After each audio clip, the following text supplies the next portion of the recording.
Zag Zebra trotted to the far end of the plain. He tossed his head and looked back as the other zebras gathered around Captain Stripe. Zag laughed at Captain Stripe's words. Stay out of the jungle, Zag said to himself. I get so tired of Captain Stripe's orders. Just because he's the new leader, he thinks he knows everything.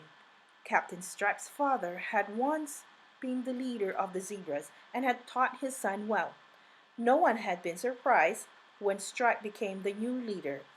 Captain Stripe doesn't have a son, Zack thought. I will be the next leader of the zebras. Then I will do whatever I want. I'm thirsty, Zack said to himself.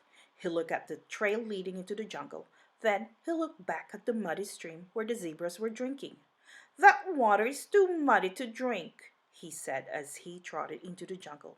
Branches hung over the trail, shutting out the bright sunlight. Crack, snap! Zag slowed his steps, quickly looking from side to side. He suddenly stopped as a huge head appeared between some branches. He stared at the two big eyes and the long trunk. He had never been this close to such a large elephant. Who are you? Asked Zack. I am Mumba, boomed the elephant. Where are you going? Uh, I'm I'm going to get some to drink, Zack replied. He didn't want to say any more, so he galloped away. Mumba stood still and watched Zack until the trees hid him from sight. As Zack headed farther into the jungle, more and more vines and ferns crowded the trail. Zack had to slow down to avoid some of the tangled vines. At last, he heard the sound of flowing water. Water! He shouted, running toward the sound. Zack stopped at the edge of the river. As he bent to drink, a voice said, Psst! Startled, Zack looked up, but there was no one to be seen. He bent to drink again. You aren't very friendly, are you? The voice asked Zack. Zack leaped back as a large vine dropped down beside him. Two yellow eyes gazed into his. How about this, Croc? The vine hissed. His striped horse cannot talk. Just then, Zack saw what seemed to be a log in the water. It was floating toward his legs. Then it opened its eyes and looked at Zack sleepily. Cannot talk? What kind of beast is it? The log asked. Then it yawned, showing rows of sharp pointed teeth. Logs and vines that talk? Zack turned around quickly. Don't run, the voice called. We won't hurt you. I'm Mona, the python, the voice went on. This is my friend Croc. We don't get many visitors down here, do we, Croc? The crocodile sank a little lower in the water. Not enough. Not often enough, anyway, he muttered with a hungry look in his eyes. Croc looked at the zebra. What are you doing in this part of the jungle? He asked. I need to drink, answered Zack, tossing his head. I'm very thirsty. By all means, drink as much as you like, Mona said. She coiled up around another branch. Zack stretched his neck carefully to drink from the river. This river is nice, he said. We just have shallow brooks to drink from back on the plains. The water is often muddy, from so many animals walking in it. Why do you two have this river all to yourselves? He asked. Well, Mona said. She paused and glanced slyly at Croc. There are so many rivers here that everyone has his own watering place. Really?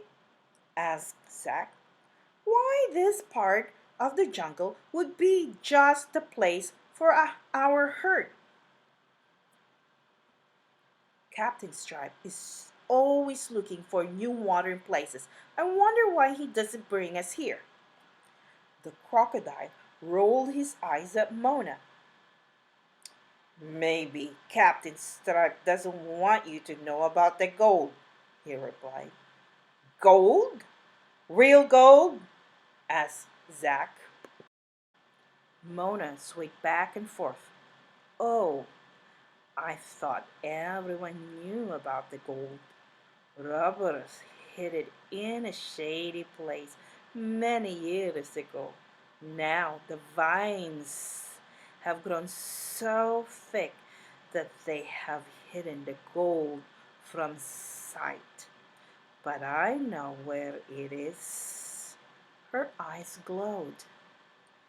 What we need is a nice, strong fellow like you to fetch it for us, said Croc. If you help us, we will gladly share the gold with you. Zack looked at Croc, and then he looked at Mona. There was something about the two of them that bothered him. Zack seemed to hear Captain Stripe's words warning him to stay out of the jungle. But he shook his head and put the voice out of his mind. Where's the gold? Zack asked. I'll help you get it. Then I can take real gold to the zebras. They will not think Captain Stripe's words are so good then. And I will not have to wait until I am older to be the leader. The gold is on the other side of the river, said Mona. You must cross the bridge. Zack looked at the old wooden bridge, swaying back and forth over the river. I do not think, he began. Are you really afraid? Asked Mona, laughing. A leader cannot be afraid. It's just a short trip. Soon you'll be back with the gold. The crocodile winked at Mona. Bigger beast than you have used the bridge, he said. Zack put one hoof on the bridge, then another one. The boards creaked under him as he moved. He stepped slowly and carefully.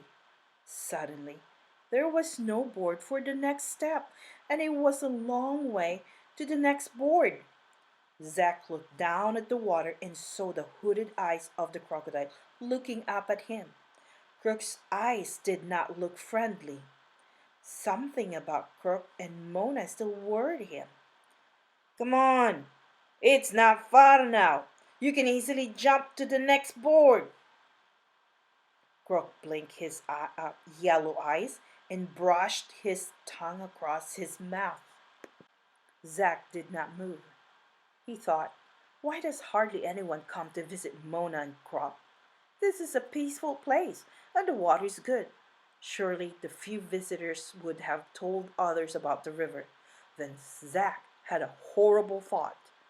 What if none of the visitors were ever able to leave?